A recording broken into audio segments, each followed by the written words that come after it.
Tu te demandes pourquoi ton ado insiste toujours pour défier tes règles? Pourquoi il semble parfois chercher à tester tes nerfs et tes limites? La vérité, c'est que ce comportement est beaucoup plus normal qu'il n'y paraît. Bonjour, c'est Philippe de GérerMonAdo.fr. Je suis là pour te donner le maximum de conseils pour t'aider dans ta parentalité avec ce voyage de l'adolescence. Dans cette vidéo, on va découvrir ensemble pourquoi les ados testent nos limites et surtout comment réagir intelligemment pour apaiser les tensions et maintenir une relation saine avec eux. Et restez bien jusqu'à la fin parce que je vais vous partager une anecdote personnelle qui m'a appris une leçon précieuse à ce sujet. Si vraiment tu veux me soutenir, et ça me fera énormément plaisir, eh bien c'est que tu me mettes un pouce, c'est que tu partages autour de toi cette chaîne et que tu t'abonnes pour avoir les nouvelles vidéos. Pourquoi ton ado teste tes limites? Eh bien la première raison, c'est qu'ils construisent leur identité. À l'adolescence, ton enfant cherche à répondre à une question essentielle.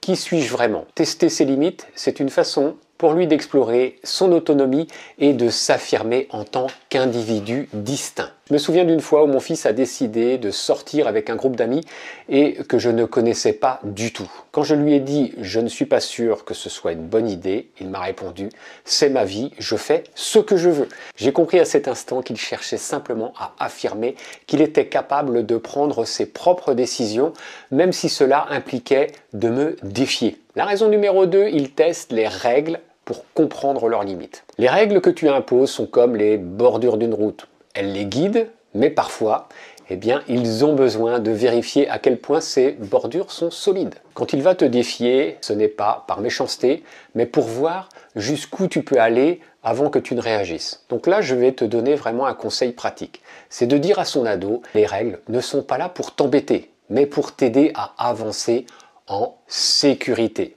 Donc si tu veux que l'on ajuste, on va en discuter ensemble. Il n'y a aucun problème, on peut en discuter et tu le sais, on est là, on est à ton écoute et on peut voir ensemble si cela convient à tout le monde. Donc tu vois que cela montre que tu es ouvert au dialogue tout en maintenant un cadre. La troisième raison, ils veulent attirer ton attention. Parfois, quand les ados sentent qu'ils ne reçoivent pas assez d'attention, ils testent nos limites pour obtenir une réaction. Pour eux, même une dispute peut leur sembler mieux que l'indifférence. Une amie m'a raconté que son fils se mettait à crier et à provoquer dès qu'elle était occupée par son travail. Ce n'est vraiment qu'après une discussion qu'elle a réalisé qu'il cherchait simplement à passer plus de temps avec elle. Le conseil que je vais te donner, c'est prends du temps pour lui ou pour elle. Par exemple, tu peux lui dire « Et si on prenait 15 minutes pour discuter de ta journée après le dîner ?» Tu verras que ça va réduire les comportements de provocation. Maintenant, on va aborder le fait de comment réagir quand ton ado va tester tes limites. Il faut vraiment rester calme et cohérent. Quand ton ado te pousse à bout, eh bien, c'est facile de réagir avec de la colère. C'est bien souvent ce qu'on fait le plus. Mais ça va renforcer son comportement provocateur. Donc, ce qu'il faut faire, c'est de respirer profondément et de répondre calmement. Tu peux lui dire « Je comprends que tu es frustré, mais on peut en parler calmement. » Ça ne sert à rien de se mettre dans un état de colère comme ça. Ça ne sert à rien, ça n'arrangera pas les choses. Tu vois que cela désamorce les tensions et montre que tu es à l'écoute. Il faut également expliquer tes décisions. Les ados sont plus susceptibles de respecter les règles quand ils comprennent pourquoi elles existent. Et c'est comme ça partout.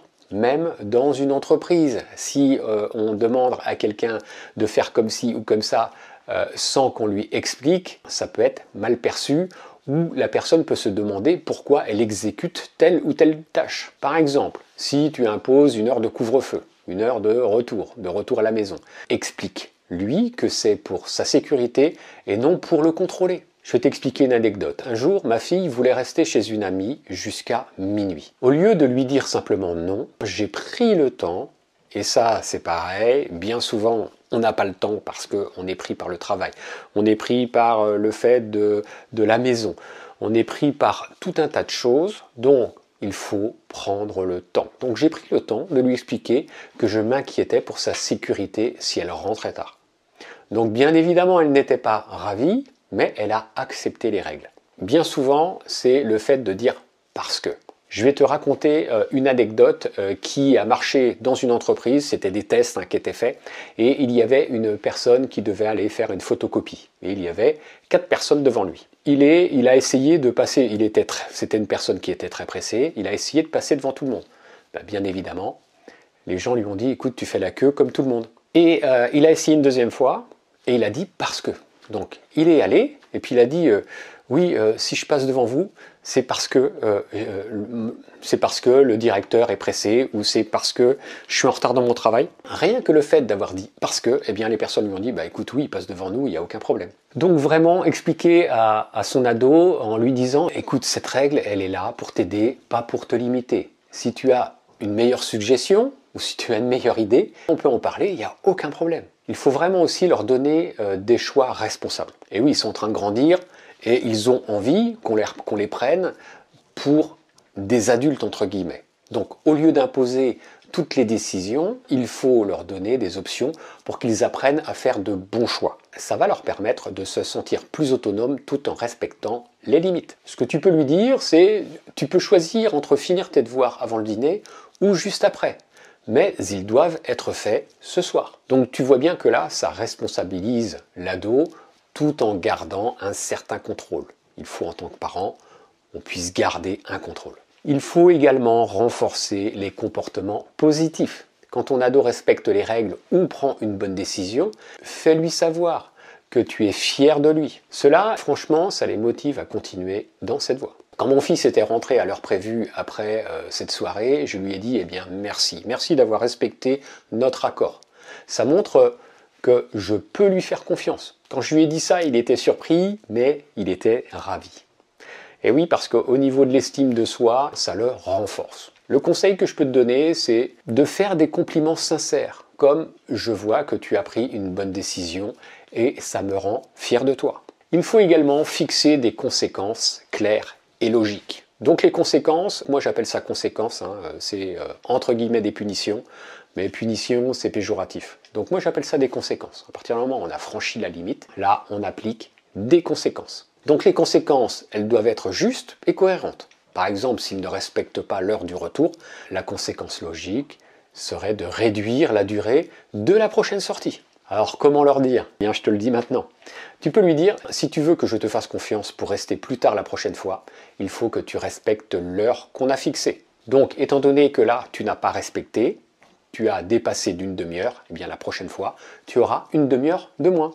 Donc, on voit bien ici que ça lie, on est en train de lier la conséquence à son comportement. Je vais te faire part d'une anecdote personnelle. Donc, je vais te partager une histoire qui m'a vraiment marqué. Il y a quelques années, mon fils a menti sur un devoir qu'il n'avait pas fait et bien évidemment, je l'ai découvert. Et ça, il faut leur dire aux ados, ça sert à rien de mentir ou essayer de cacher les choses parce que tôt ou tard, de toute façon, on découvre toujours tout.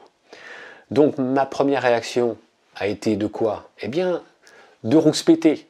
De rouspéter, de parler fort, mais je me suis arrêté et j'ai réfléchi. Donc au lieu de punir directement, eh bien, je lui ai demandé pourquoi il avait menti. Parce que il avait peut-être une bonne raison. Donc il m'a avoué qu'il se sentait vraiment submergé par la pression scolaire. Ce jour-là, j'ai compris que derrière chaque défi ou provocation se cache un besoin ou une peur. Donc en prenant le temps d'écouter et de comprendre ce qui s'était passé, on peut transformer ces moments difficiles, ces moments de conflit, en opportunités de rapprochement, et c'est ce que j'ai fait avec mon fils. Donc en conclusion, tester tes limites, c'est sa façon à lui de grandir et de comprendre le monde, mais avec une approche calme, et ça je le dis souvent, il faut rester calme, une approche cohérente et bienveillante, tu peux transformer ces défis en opportunités pour renforcer vraiment ta relation que tu as avec eux.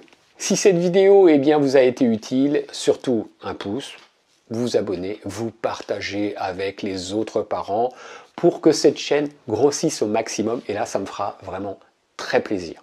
Et dites-moi en commentaire quelles sont les situations où ton ado a testé tes limites et comment tu as réagi. Donc en tout cas, à très très vite pour une nouvelle vidéo et souviens-toi que chaque défi, c'est une chance d'apprendre et de grandir ensemble. Surtout, si tu veux aller plus loin, tu vas dans la description, il y a un lien et je te donne d'autres conseils, des conseils pratiques que tu peux appliquer tous les jours pour le bien de tous, pour le bien de la famille, pour avoir une famille heureuse, unie et sans conflit. Allez, ciao ciao!